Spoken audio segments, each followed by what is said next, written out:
প্রিয় অভিমান,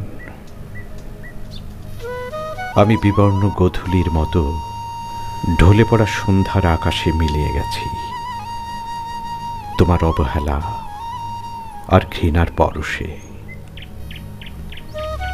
এমন তো কথা ছিল না, কথা ছিল ফাগুনের স্নিগ্ধতা নিয়ে। বিষণ্ণ ধূসর বিকেলেও হিমের পরশ বোলানো উষ্ণ ভালোবাসায় জড়িয়ে থাকবে জীবনের শেষ মুহূর্ত পর্যন্ত।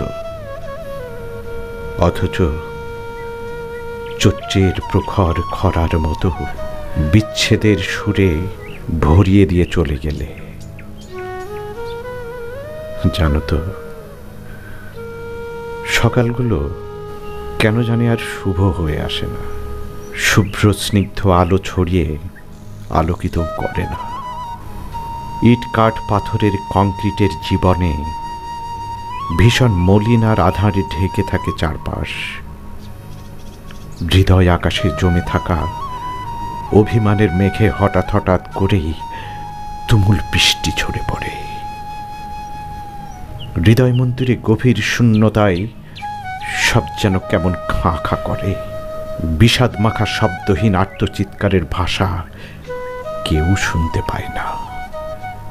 নির্বাক হৃদয় গুমরে গুমরে কাঁদে।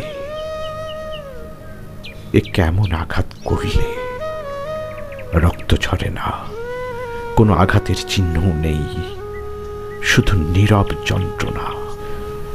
তোমাকে ভালোবেসে ভয়ঙ্কর পাপ করেছি, শাস্তি তো আমারই প্রাপ্য।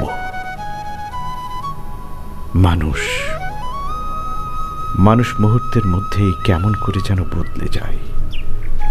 কতটা মিথ্যে দিয়ে ভালোবাসার নীল আকাশটা সাজানো ছিল বুঝতেই পারিনি।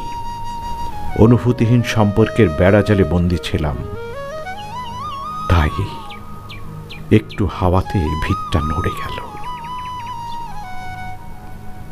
তোমার কোথাও এখন আর অবশিষ্ট নেই আমি। প্রচণ্ড ঘৃণায় আমাকে খুব সহজেই তুমি তোমার জীবন থেকে মুছে দিতে পেরেছ, ভুলে যেতে পেরেছ। এটাই আমার সবচেয়ে বড় প্রাপ্তি।